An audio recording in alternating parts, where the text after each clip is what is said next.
नमस्कार। आज हम पढ़ेंगे वास्तव में कुंभ स्नान क्या है।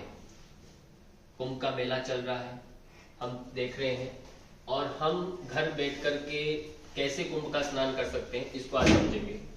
मैं योग की दृष्टि से बता रहा हूँ आपको। योग के यदि साधक हैं आप, तो हम कुंभ स्नान कैसे कर सकते हैं। देखिए, वास्तव में कुंभ स्नान क्या है, ये हमारा आज का विषय है। प्रश्न भी आपके मन में आ रहा होगा, वास्तव में कुंभ स्नान क्या है। आप प्राणायाम करते हैं, हमारे शरीर में अनंत नाड़ियां हैं, यानी 72,000 नाड़ियों का संगम माना गया। शरीर में 3.5 लाख तक की भी नाड़ियां बताई गई है ग्रंथों में। तो 72,000 नाड़ियां, जिनमें हमारे शरीर के अंदर प्राण ऊर्जा का प्रभाव होता है। नाड़ियों में क्या बहता है? प्राण ऊर्जा बहती है। जिस तरह से नदियों में पानी बहता है, इस प्रकार से हमारी नाड़ियों में भी, नाड़ियों के अंदर क्या है कि रक्त का प्रभाव बहता है। रक्त हमारा ऊर्जा का संचार करती है। तो उन 72,000 नाड़ियों में से 3 नाड़ियां सबसे महत्वपूर्ण है। आप देखेंगे, ये मैं आपके सामने एक छोटा सा, ये हमारा समझिए, ये नाक है। नाक है ये। इस नाक के अंदर आप देखेंगे यहां भाग 2 दिख रहे हैं। आगे का रास्ता एक ही है इनका, आगे का रास्ता एक है। ये नाक जो है, नासिका, इसमें दाहिना जो भाग होता है उसे हम, दाहिने भाग वाले को आप क्या कहेंगे? राइट साइड को हम कहते हैं पिंगला। क्या कहते हैं? पिंगला नाड़ी बोलते हैं इसे। अब ये पिंगला नाड़ी जो है, इसको ग्रंथों में बताया, पिंगला नाड़ी जो है ये गर्म है, सूर्य है, सूर्य स्वर है। इसे सूर्य स्वर भी कहा है। इसे क्या कहा? सूर्य स्वर भी कहा और पिंगला नाड़ी भी कहा। और इसको एक नदी का रूप दिया गया। इसका एक नदी का नाम है, वो है यमुना। पिंगला नाड़ी का एक नदी का नाम है यमुना। ये यमुना नदी है, इसको आप ध्यान रखेंगे, यमुना नदी। अब बात करते हैं बाई नासिका। बाई नासिका जो है, इसको हम बोलते हैं ईड़ा नाड़ी। ईड़ा नाड़ी बोला गया। इसी को स्वर की बात करें तो इसे चंद्र स्वर के नाम से जानते हैं।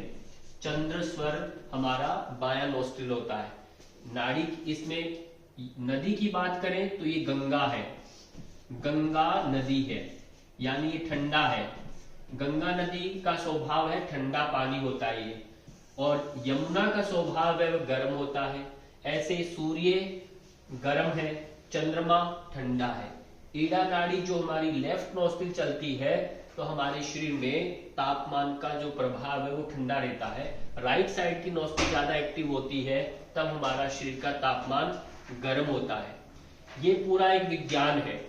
जब हम योग की साधना करते हैं, व्यायाम करते हैं, यानी आसनों का अभ्यास करते हैं, प्राणायाम का अभ्यास करते हैं, तब ये दोनों स्वर, दोनों नाड़ियां, दोनों नदियां समान प्रवाह में बहने लगती है।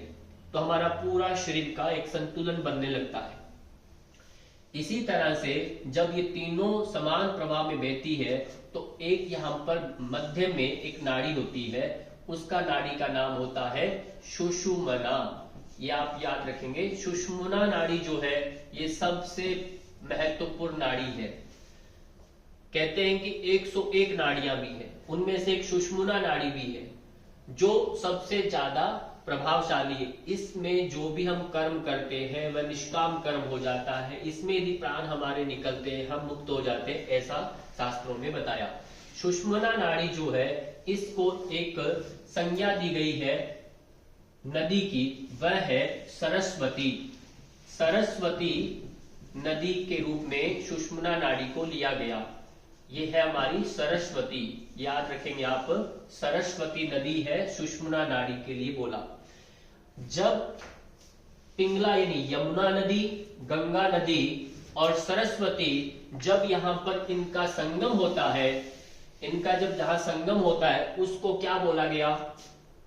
यहां इस त्रिवेणी जो संगम है, ये त्रिवेणी है, इस त्रिवेणी के संगम को बोला गया है वह है प्रयाग, प्रयागराज।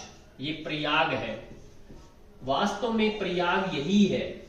प्रयाग जहां पर इन तीनों नदियों का संगम हो वो स्थान प्रयाग कहलाता है। जब हम प्राणायाम करते हैं तब ये नाड़ियां समान चलती है, सुषुम्ना नाड़ी एक्टिव होती है, और ये जब भी ये सुषुम्ना नाड़ी एक्टिव होती है उस समय की जो आनंद की अनुभूति होती है वह अद्भुत होती है।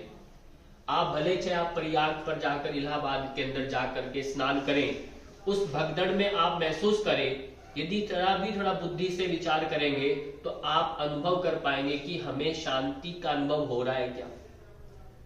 देखा देख भागना अलग है, वहां पर स्नान कर लिया, पानी में स्नान किया, तन की शुद्धि हुई। वास्तव में आपके अंदर की जो शुद्धि है वो योग की भाषा में जो बताया गया है, वास्तव में जो ऋषि मुनियों ने बताया कि ये जब तक ये आपके शरीर में जो नदियां हैं, बचपन में हमने देखा होगा जिसकी नाक बहती है अक्सर क्या बोलते हैं, तुम्हारी गंगा यमुना चल रही है, कहते हैं कि नहीं।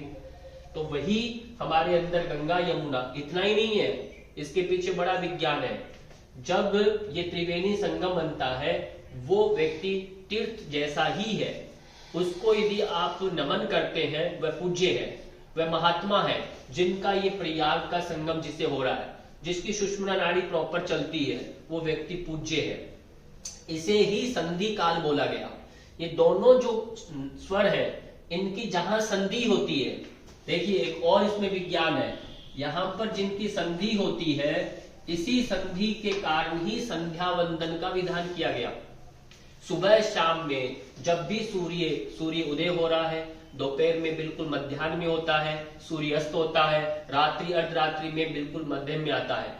जब सूर्य की स्थिति मध्यम में आती है, क्षितिज में होता है, उस समय उस संधि काल के अंदर भी स्वतः ही स्वभाव से शरीर के अंदर दोनों नाड़ियां समान प्रवाहित होती है।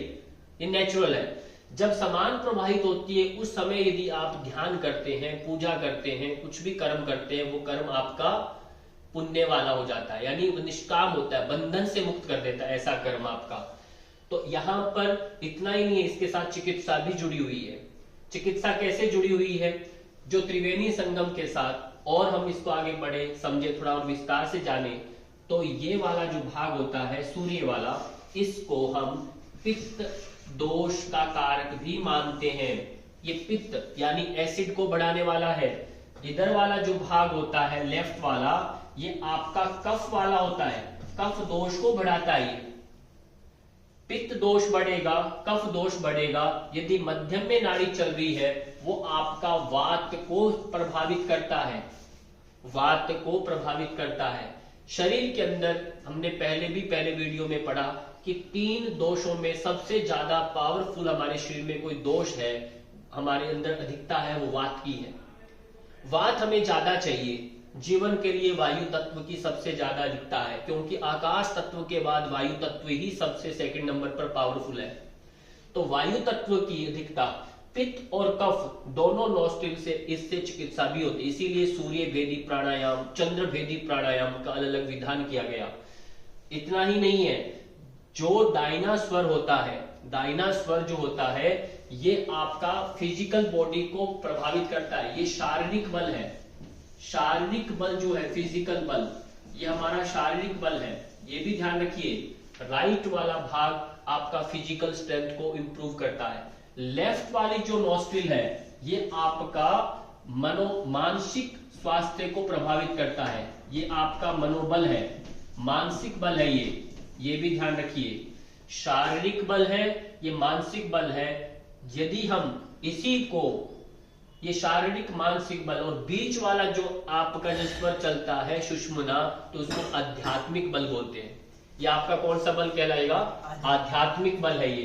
ये आध्यात्मिक बल को यदि आप चाहते हैं, हम क्यों जाते हैं मंदिर में, तीर्थों पर क्यों जाते हैं? हम इस आध्यात्मिक साधना के लिए जाते हैं।